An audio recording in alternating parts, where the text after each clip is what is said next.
Alright, here we are, part 3, the Pneuma of Charlie Kirk, miasma, warfare, and the sovereignty of breath. This is a 8-part series. We're at part 3. I am Abe Zucca. These are my writings. You can check out my art at zuccagallery.com. You can come into my gallery in downtown Phoenix at 1301 Grand. Google the name Abe Zucca. Check out my social media accounts. But let's begin our reading for tonight.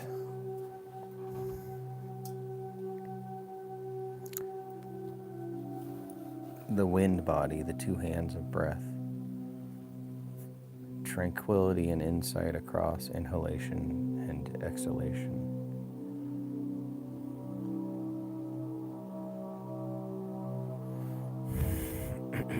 Mindfulness, one breathes in, mindful, one breathes out, mindful.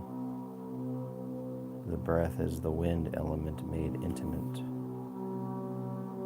The finger points to the moon. The finger is not the moon. The breathless self. The breath itself. Not sensation, not concept, the pure in and out. Breath is not the sensation of breath. The sensation is only the finger pointing, while the breath is the moon, intangible, continuous, unintermittent. The subtle oscillation never actually disappears. To attend to the breath is to disentangle the wind element from flesh that registers its contact. It is to learn that the breath is always present, even when the body ceases to feel it. When physical sensation fade, the immature practitioner thinks breathing has stopped. The mature practitioner knows what vanishes is only the coarser texture of touch, not the wind itself. I am Abe Zucca. This is the Pneuma of Charlie Kirk, written by me, read by me. Check out my art at zuccagallery.com. Mindfulness of breath is the art of tracking the invisible, knowing the movement of what cannot be grasped by touch. Breath is the teacher who withdraws its coarse signs so that the student may learn from its subtle signs. Of the 2 hands, tranquility, insight as complementary limbs of wind. Tranquility and insight are 2 hands of the same wind body, distinct, asymmetrical, but belonging to the same organism. To force tranquility before insight is like forcing a child to write with the wrong hand. Development becomes twisted, unnatural. Twilight arises simply from observing impermanence in the breath. Its arising, its duration, its sensation, its cessation, its small gap, its resumption, each inhalation a miniature doctrine of momentariness within duration. Tranquility arises from cultivating the subtle pleasure of presence, the gentle delight of not wandering, the soft joy of being aligned with the inhalations. Insight sharpens the wind, tranquility softens it. Awakened practice uses both simultaneously. Long and short, the turner's lathe, the measure of wind, the investigative mind. Long and short breaths are not prescriptions but inquiries. Mindfulness begins by asking, is this breath long or is it already short?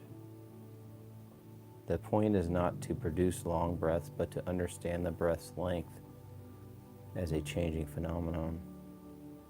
Long becoming short, short lengthening with calm. The mind that gauges length cultivates investigation. The mind that releases length cultivates tranquility. Thus, the first steps already reveal the two-hand method.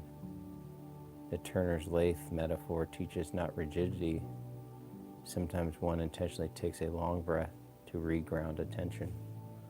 At other times, one allows the breath to reveal its own length. Wind is measured not by rulers, but by curiosity. The breath length is a cone to prevent the mind from sleepwalking.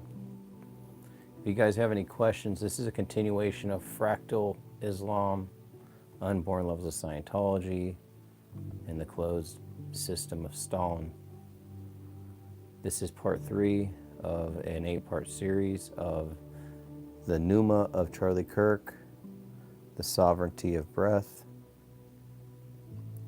the whole body, wind filling the vessel, body as field of impermanence. Experiencing the whole body is not the breath permeating the body, but the body being known as a single field through which breath passes. Whole body awareness is the shift from the narrow beam of attention to peripheral receptivity, a move from analysis to embodiment. As attention softens into the whole body, one begins to sense the mind element as energy rather than mechanical airflow. Breath becomes movement rather than object. Whole body mindfulness is the bridge from anatomical knowing to elemental knowing, from posture to flow, from body as object to body as process. The shift to whole body awareness is the first true entry into the wind body, the somatic condensation of impermanence. Calming the wind from coarse motion to condor stillness. Calming bodily activity is not breath control, but the natural quieting of the inner winds when attention stabilizes. As the condor stops flapping and begins to glide, so too the practitioner transitions from effort to effortless attunement. Calming the breath is not a project, but a consequence. Tranquility arises from alignment, not manipulation. The calmer the wind element becomes, the more precise insight becomes. Impermanent perceives not in dramatic waves, but in micro motions. Stillness is not the stoppage of breath, but the refinement of motion. The body becomes a vessel of the quiet wind. Investigations. Concept, non-concept, the middle way of noticing. Concepts such as long, short, whole body, calming are training wheels for attention. They are invoked briefly, then dissolved. The danger is conceptual fabrication. The skill is conceptual prompting followed by perceptual immersion. Investigation is the antidote to autopilot. The breath length becomes a question, not a measurement. Investigation reveals that some steps require focus, others require openness, whole body. The practice oscillates like the breath itself.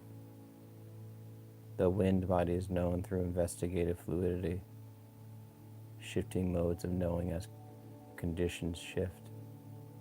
Impermanence. Wind as dharma, wind as doctrine, breath as teacher. Breath is the clearest bodily embodiment of impermanence. It arises, endures while changing, ceases, rests, then begins anew. Impermanence is in early Buddhist understanding is not instantaneous annihilation, but flow, durational change, not infinite micro-collapse. Each inhalation is a lesson in arising, each exhalation a lesson in dissolution. The gaps are the thresholds of becoming. To observe the breath's changing natures, to study the Dharma as it unfolds in real time. Breath is the Dharma made tactile. It is the wind that teaches impermanence without uttering a single word. Mindful return, the gatekeeper, the pleasant tone, the present moment. The basic practice, mindful one breathes in, mindful one breathes out, is the ever-returning home, the gate through which all 16 steps pass. Each time the mind wanders, one returns smilingly, not with correction, but with friendliness. Attention to the breath is supported by the subtle pleasantness of presence. Without cultivating the hedonic tone, attention slips away. Mindfulness acts as a gatekeeper. Desire and aversion cannot enter the present moment without its permission. Returning to the breath is the archetype of returning to oneself. Wind as refuge, wind as homecoming. The wind walker, walking meditation as a moving body of impermanence. Walking meditation extends the study of impermanence from the breath to the body in motion. In walking, breath and movement synchronize. Wind inside wind, body as rhythmic field. Impermanence becomes global. Each step reveals change in pressure, weight, contact, and tension. The breath remains companion rather than object. Impermanence becomes the object. Walking is the wind body in motion. It is impermanence expanded into space. The continuous tetrad, the cycle, the condor, the wind path. The 16 steps are not separate compartments, but a single aerodynamic curve. A long inhalation from body to feeling to mind to dharmas. Each tetrad is a wing. The practice flies only when all four wings are engaged. The entire sequence can be completed in one sitting. Repetition deepens the groove of attention. The practitioner becomes like the condor in the simile, high enough to glide over landscape of mind, steady enough to feel every shift of wind. The anapanasati is a flight path of awakening. The breath is the wind that bears the practitioner across the mountains of the mind. The breath state, body culture, resistance in the inner republic of chi. The body is the first political terrain. Cultural anthropology rediscovers the normal. One cultivates chi to step beyond the world's encirclement. The disciplined body, state, surveillance, containment. Every modern state begins in the flesh. It disciplines the body before it persuades the mind, staging its sovereignty across muscle, membranes, and everyday gestures. The bus packed with 10 bodies per square meter is not only a transportation problem, but a diagram of political intimacy, pressure, contact, breath condensed into social order. Mao swimming across the Yangtze was less a man in water than the state's musculature performing itself. A choreography of sovereignty enacted through flesh. The socialist body is a bureaucratic body, each organ likened to an official, each function a form of administrative circulation. Health becomes a metaphor for governance, and governance a metaphor for physiology. Discipline enters through posture, breath alignment. The state colonizes the somatic before the symbolic. The unbound body, trance, possession, ecstasy as resistance. Bodies that enter trance or possession are not escaping society. They are escaping the grammar of discipline. Ecstasy is the insurgence of form. In state of spirit possession, factory discipline falters. The body no longer keeps the rhythms of production, but the rhythm of a different cosmology. Illness, hallucination, erratic gestures, these can become counter-state speech acts when ordinary language has been exhausted by repression. possession rituals, ecstatic healing, the trance states open temporarily autonomous zones within the flesh where the state has no jurisdiction. Resistance sometimes appears as madness because the disciplined body has forgotten how to interpret its own ungoverned movements. The inner and outer body, Taoist Chinese medical energetic topologies. Traditional Chinese medicine does not divide mind and body, but divides inner and outer, the Ni and the Wei, as dynamic portals rather than anatomical partitions. The inner body is a republic of winds, fire flows, the outer body a facade built for the state, workplace, and family. Two sovereignties share one skin. Taoist alchemy reorganizes the inner body as a political exile, an alternative state formed in secret, ruled by breath, intention, and visualization. Cultivation of qi is not medical technique, but a metaphysical migration, an exit from the social world into the elemental domains. Where biomedicine imposes anatomical certainty, qi practice dissolves boundary into energetic possibility. Body culture, urban pressure, collective practices, park ecologies. In crowded cities, parks become sanctuaries for self-cultivation, micro-republics where the citizens may resemble the fragmented self. Disco dance groups, Taji circles, elderly walkers, Qigong meditators, each practice transforms public space into a laboratory of the self. The body's culture emerges not from philosophy, but from exhaustion.